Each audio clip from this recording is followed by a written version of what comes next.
I saw the back of a semi truck open up, and out came these black, shadowy silhouette figures. They looked like military men to me, and they had the round military hats. And when I saw that at first, I thought China, and then maybe the UN. By the looks of the uniforms, it had belts around the waist that looked familiar, something I've seen before. And then sitting on the road behind the open truck was a big bear, just sitting, looking at the figures. They were kind of like slithering out behind each other out of the back of the truck and coming out like they were waiting. The bear was already waiting and expecting them.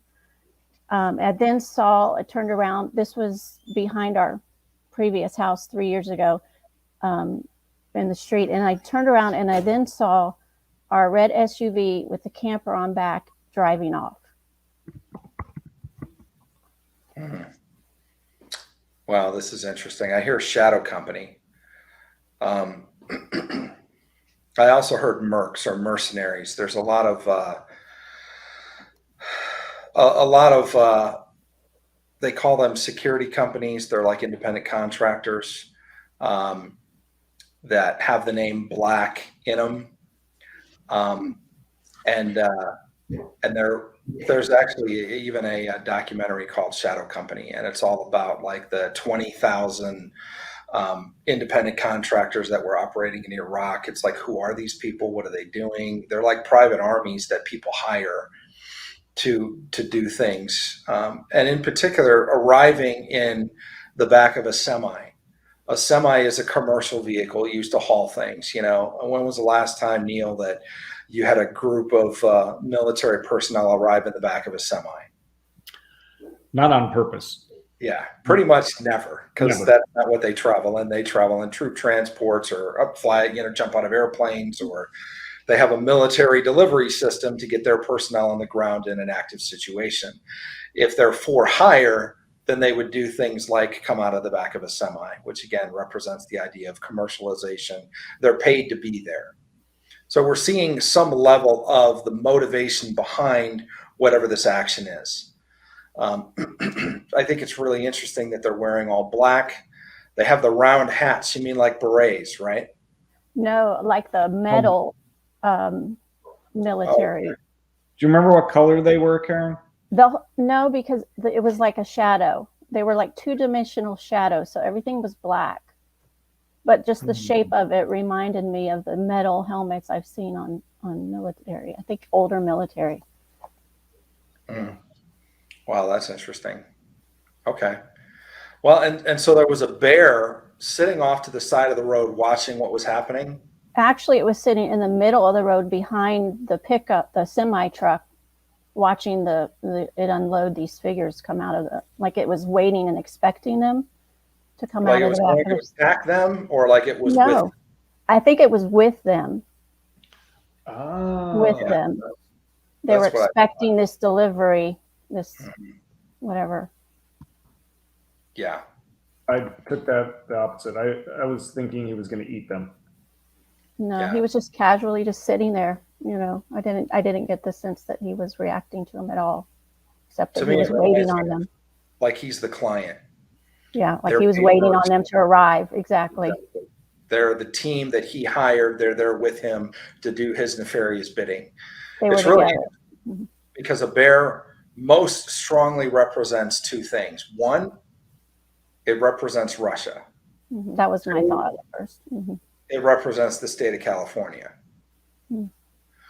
And so I think it's really interesting because we have teams looking at both of those situations right now, both Russia and the state of California. And it could be one and the same. It could be something that's happening in the state of California that is state sponsored by the Russian government. We don't want to speculate without breaking down the dream in extensive detail. Did you have any idea what state they were in, where they were? Yes, they were in my home state. This was right around the corner from our subdivision, in front of the high school. It was like a main intersection. I recognized. What's your home state? Georgia. Georgia. Okay, that's interesting. And you said it's a place that you lived about a year and a half ago. 3 years ago. 3 years ago. Yeah. Okay. but you don't live there now, but you recognize the place. Right. We're right down the road from, right. And you saw, was it your red camper pickup in the driveway?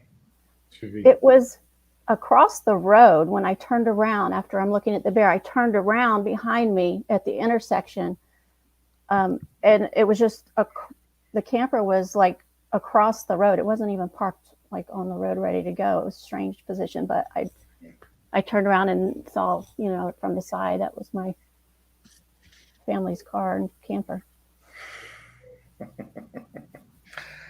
Well, I'll tell you what I'm getting.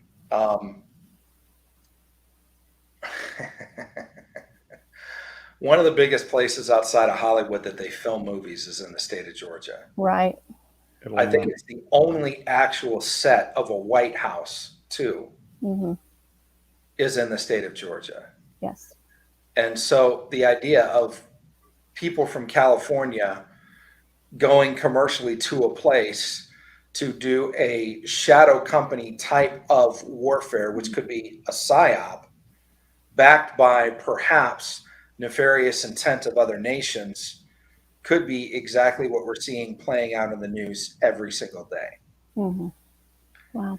And movie people drive around in semi trucks, and they have all of their stuff loaded in the back, and their crews and their cameras and things like that. And so the idea of, and I feel the way that you said they kind of slithered out, to me it represents spirit. You said they were two-dimensional. It slithered out. Movies are also two-dimensional. Anything that you observe on a screen is two-dimensional. So I think it's really interesting. It is, it's the idea of smoke and mirrors. And I believe we're in probably the most massive time of deception likely in the history of the world. And I believe that people are so ridiculously deceived because of the tools that they have and the resources that they have to deceive people. There's so much that I could share about even what we're seeing in relation to Russia and Ukraine that are massive, massive gaps in, if you've been to war, if you've seen war unfold, just even through time, watching different media reports or things, there's so many things that are missing in what's happening over there right now that things are nowhere close to what they're presenting. They are slamming an agenda down our throats right now to try to get us to look in a different direction. They want everybody to support Ukraine. They want everybody to think Putin is bad. Every single thing that they're saying about Putin is exactly word for word what they said about Trump. Like, they're not changing the narrative at all. He's alone. He's isolated. He's on the edge. He's lost it. He's crazy. He's got his finger on the button. He's going to start World War III, and on and on and on and on and on. And they were 100% completely wrong about everything they said about him and 3.5 years of Russia, Russia, Russia. And so now it's gone from orange man bad to Russian man bad, and I don't buy a bit of it, frankly. Now, there are people that are caught in the crossfire. I do believe there's a military action that is happening. I believe there are lots of people, because I know people personally, that are being displaced, and so definitely we're praying for people in Ukraine.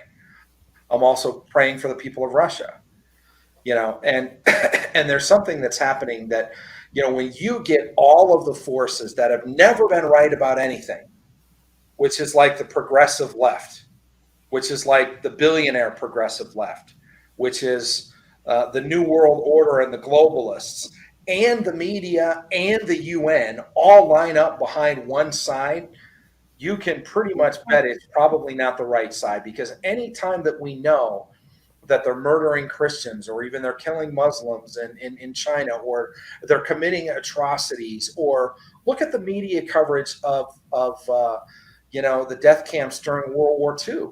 Like, if you know the stories about how people brought to light, to the Washington Post, to the New York Times, these stories, and they put it on page 9.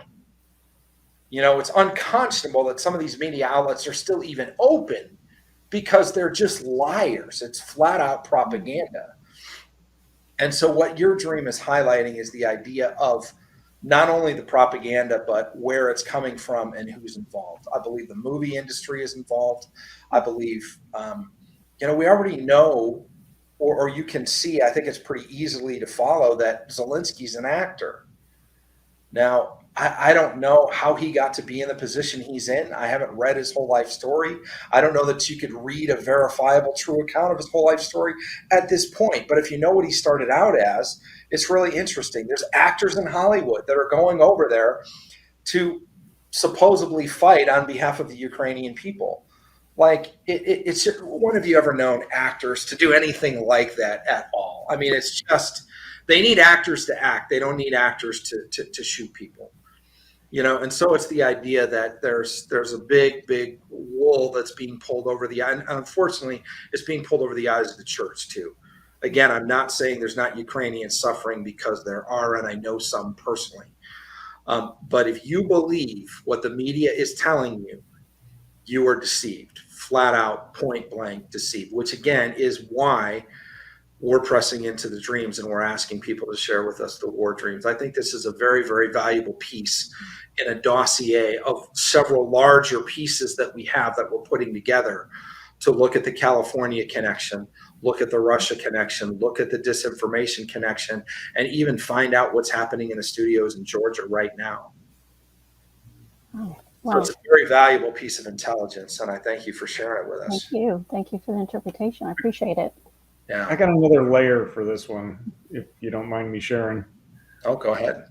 When I heard slithering, heard snakes also. I come from a background of people who are called snake eaters. I don't know why. I haven't eaten snakes in a long time, but that's a special operations kind of illusion. There are organizations within the U.S. government, our government, who do a function like this. They do travel around in semi-trucks. They are a shadow force that has a special operations capability. The bear sitting on the road, I heard this truck was loaded for bear. It was loaded for the bear. Whatever's coming at us, potentially from the government, is loaded for bear. And what they're going to do is going to scare people in some way who are going to want to get in their camper and head for the hills. So there might be something that is brewing within our own nation. It's going to cause us to want to grab our guns and go someplace else. Anyway. That resonates with me, because this was 3 years ago, and the world is a whole nother place right now as far as we could see. And I just turned to my husband and said, why in the world would we think to run and have other troops on our soil in America? I just was such a foreign thought. But that was the sense that we were escaping.